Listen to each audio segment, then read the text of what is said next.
Please subscribe to our YouTube channel. Like and share this video. Shri మహాగణాధిపతయే నమః. ఐం మహాసరస్వత్యై నమః. శ్రీ గురుభ్యో నమః. ఈరోజు మహిషాసురమర్దిని అలంకారము. ఏమిటి మహిషాసురమర్దిని?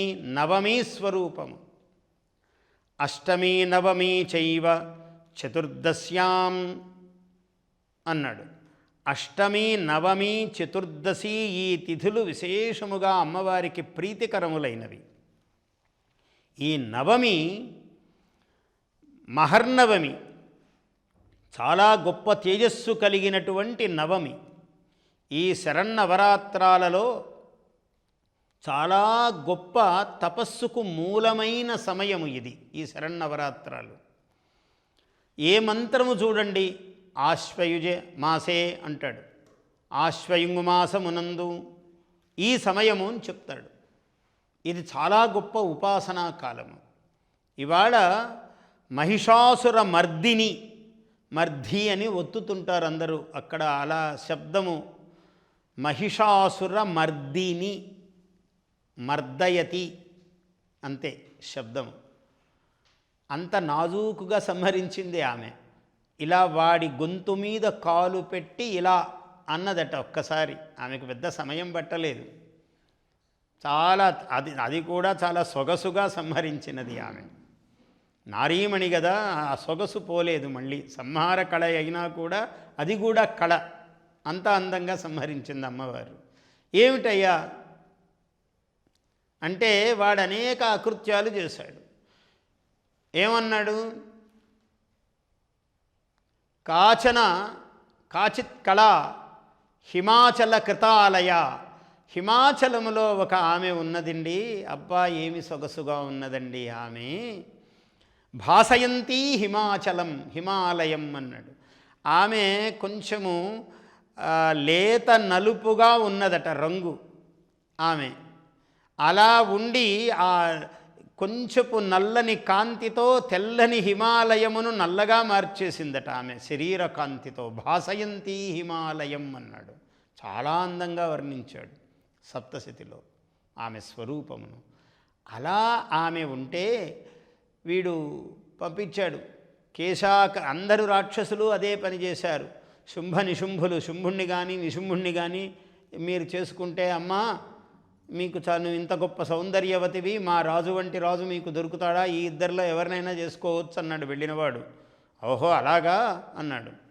అయ్యో పాపం నాకు తెలియదే, నన్నెవడు యుద్ధంలో జయిస్తాడో వాడిని పెళ్లి చేసుకుంటానని ప్రతిజ్ఞ చేశాను నేను. నాకు తెలియదు అప్పటికి ఇంత మహానుభావుడు పుట్టాడని అని వ్యంగ్యంగా అన్నది అమ్మవారు. అంటే కేశాకర్షణ నిర్ధూత గౌరవా మాభూహు అన్నాడు. నిన్ను జుట్టుబట్టి లాక్కుపోయేంత పరిస్థితి తెచ్చుకోవద్దు, ముందే వచ్చేసేయమ్మా అని చెప్పారు సందేశం. చూసారా ఎంతెంత అద్భుతంగా. అట్ల వీడు మహిషుడు. యా మాహిషోన్మూలిని, మహిషాసురుడు. వాడు ఒక క్షణములో ఆకాశములో, ఒక క్షణములో భూమిపైన, ఒక క్షణములో సింహము, ఒక క్షణములో పెద్ద గజము. మళ్ళీ వాడు స్వరూప స్వభావానికి అనుగుణముగా మళ్ళీ మహిషము, దున్నపోతు. ఇలాంటి ఒక పరమ భీషణమైన కర్కశమైన యుద్ధం చేశాడు అమ్మవారితో. అమ్మవారు వాడు ఎన్నెన్ని రూపములు దాలిస్తే అన్నన్ని విధములుగా అమ్మవారు అవతరించి క్షణాలలో, వాడు చూస్తుండగా వీక్షణాలలో అమ్మవారు మహాద్భుతాలు చేసినది. అటువంటి మహిషాసుర మర్దిని అయినది. ఆనందించిందట అమ్మవారు. అద్భుతంగా చెప్పారు, వర్ణన చేశారు. చండీ ధ్వజం అని ఉంటుంది, గొప్ప స్తోత్రము. మహిషమర్దన నృత్త వినోదన స్ఫుటరణన్మణి నూపురమేఖలా. ఏమి వృత్తం ఎందుకున్నారో చూడండి. మహిషమర్దన నృత్త వినోదన, నృత్యము కాదు నృత్తము. నృత్యము, నృత్తము, తాండవము, లాస్యము ఇలా అనేకములున్నాయి. నృత్తము అంటే అది వాడికి చాలా కఠినప్రాయమైనది, అనుభవిస్తున్నవాడికి. అమ్మవారికి ఆనందప్రాయమైనది, చూసేవాళ్లకు ఆనందము. ఎందుకు నృత్యం చేసిందో కూడా చెప్తాను. మహిషమర్దన మర్దనము చేసింది కాబట్టి నృత్త వినోదన స్ఫుటరణన్మణి నూపురమేఖలా.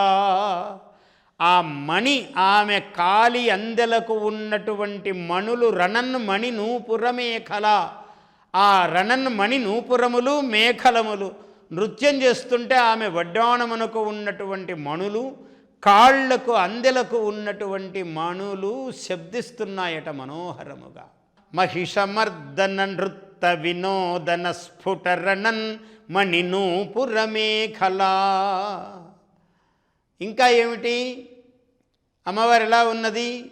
జయతి శుంభ నిశుంభ నిషూదిని జనన రక్షణ మోక్ష విధాయిని జయతు శుంభ నిశుంభ నిషూదిని.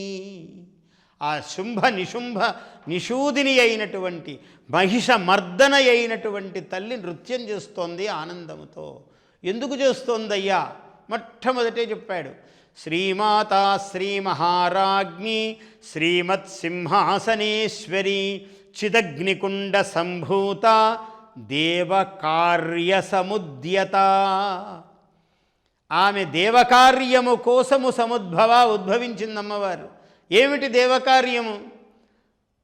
దేవతలందరూ అల్లల్లాడిపోతూ ఉన్నారు. ఈ దుర్మార్గులందరూ, రాక్షసులందరూ దేవకార్య విఘాతకులుగా ఉన్నారు. యజ్ఞయాగాది క్రతువులు చెయ్యనియ్యటం లేదు. తపోభంగకారులుగా ఉన్నారు. అనుష్ఠానమునకు అభ్యంతరముగా ఉన్నారు.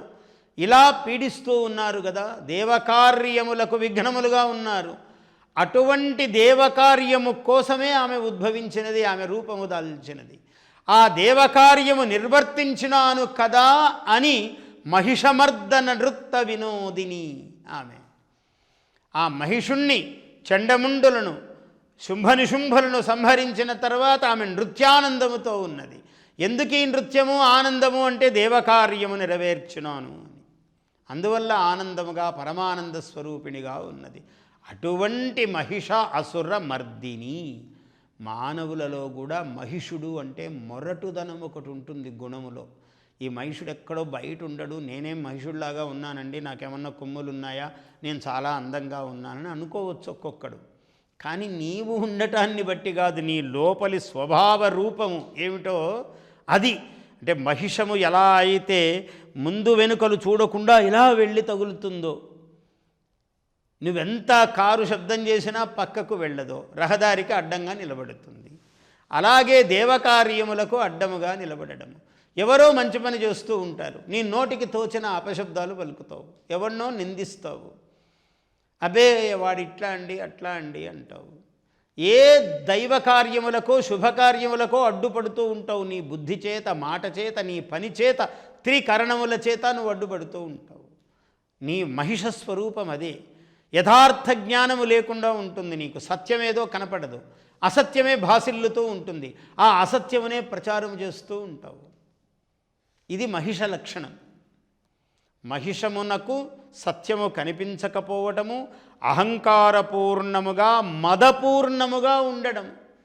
అహంకారమును మించి మదం, ఆ మదభూయిష్టముగా ఉండడమే మహిష లక్షణం. ఆ మదం ఎట్లుంటుందయ్యా అంటే సత్యమును కాననీయదు. శత్రుత్వము ఎప్పుడైతే ఒకరి మీద ఎక్కువ ఎక్కువ ఎక్కువ స్థాయి మించిపోతుందో అది మదముగా మారుతుందన్నాడు. మదము యొక్క స్వరూపము అటువంటి మదము. సంసృష్టం ధనముభయం సమాకృతమస్మభ్యం దత్తాం వరుణశ్చ మన్యుః భియం దధానా హృదయేషు శత్రవః పరాజితాసో అపనిలయంతాం. ఓం ధన్వనాగా ధన్వనాజింజయేమ ధన్వనా తీవ్రాः సమదోజయేమ. ఆ శత్రువులు ఎలాంటి వాళ్ళు? సమదః అన్నాడు. సమదోజయేమ. ధనుశత్రోరపకామం కృణోతి. ఆ ధనుస్సు శత్రువులకు అపకారము కలిగించేటువంటిది అవుతుంది. ఎవడైతే రుద్ర పాదములను పట్టుకుంటాడో వాడికి ఇటువంటి మదములను, మదపూర్ణులైన శత్రువులను జయించే శక్తి వస్తుంది అన్నాడు. అలాంటిది ఆ మదము, ఆ మహిషాసుర మదము. అటువంటి మదపూర్ణమైన మహిషాసురమును అనాయాసముగా ఊరికే కాలితో ఇలా అని సంహరించింది ఆమె. చాలా దీని మీద మహిషాసురమర్దిని అనేకమైన శ్లోకాలు మహాత్ములు రచించారు. ఆమె పాదము యొక్క అందియ సోకి వాడు ఎంత పుణ్యం చేసుకున్నాడండి అని, వాడు కూడా ఒక విధంగా ఇంత పాపాత్ముడు కూడా ఏదో పుణ్యం చేసుకున్నాడు. లేకుంటే అమ్మవారి పాదము సోకి వాడికి మరణం ఎలా లభించాలి? ఏదో సోకి లభించాలి, కానీ వాడికి అమ్మవారి పాదము చేత లభించిందన్నాడు. అంటే ఎంతో కొంత ఎక్కడో పుణ్యం చేశాడు వాడు. ఇంత పాపములోనూ కొంత పుణ్యం ఉన్నది. అందువల్ల అసలు పాపమే చేయకపోతే ఇంకెంత వాడు పుణ్యాత్ముడయ్యేవాడు. ఆ కారణం చేత మహిషాసురమర్దిని అంటే నీకు అమ్మవారిని ఎవరు ఉపాసిస్తారో, ఎవడైతే మదపూర్ణులై శత్రువులు నీకు అడ్డుపడుతూ ఉంటారో నీ కార్య సాధనములో, నీ సత్కార్య సాధనములో, వాళ్ళందరికీ అపజయం ఏర్పడుతుంది. మహిషాసురమర్దిని దర్శనము చేయడము, ఆమెను పూజించటము, ఆమెతో వరాలు పొందటము ఎలాంటిది అంటే, ఒక్క కుంకుమార్చన చేసి అమ్మవారికి ఒక పుష్పమాలిక సమర్పించి, నీ శక్తి కొద్దీ ఇన్ని ఫలములు పళ్ళు సమర్పించి, వస్త్రములు సమర్పించి, ఆభరణములు ఇవన్నీ నీ శక్తి కొద్దీ, ఆమె ఏమీ కోరదు. నీ చిత్తమనే పద్మము, మనశ్చైకం పద్మం భవ పశుపతే అన్నాడు. మనస్సు అనే పద్మమును నువ్వు సమర్పిస్తే చాలు. శంకర్ల వారు చెప్పారు, ఏమి కోటి పుష్పార్చన నేను నిందించను, అది గొప్ప పనే, చెయ్యి. కానీ కోటి పూలలో ఒక్క పువ్వు, నీ మనస్సు అనే పువ్వు ఒక్కటి ఉండాలి. అప్పుడు కోటి పూలకు సార్థకత. కోటి కుంకుమార్చన, కోటి పుష్పార్చన, కోటి తులసి అర్చన, కోటి బిల్వార్చన ఏవి తప్పుగా, చాలా గొప్పవి. పైగా ఇవన్నీ అందులో నీవు చేయవలసిందొక్కటే, నీ మనస్సు అనే పద్మమును కలుపు, పుష్పమును. అప్పుడు సర్వసంపూర్ణమవుతుంది. అందువల్ల నీకు ఏ ఏ అభ్యంతరాలు, ఏ ఏ ఇబ్బందులు, విఘ్నములు, అవరోధాలు ఉన్నాయో, అవి మహిషములలాగా అడ్డము పడుతూ ఉన్నాయో, మహిషాసురమర్దిని దర్శనము చెయ్యటము వలన ఆ దోషములన్నీ తొలగిపోయి మానవునకు ఉత్తమోత్తమమైనటువంటి విజయ ఫల సిద్ధి కలుగుతుంది. జయోస్తు. Please subscribe to our YouTube channel. Like and share this video.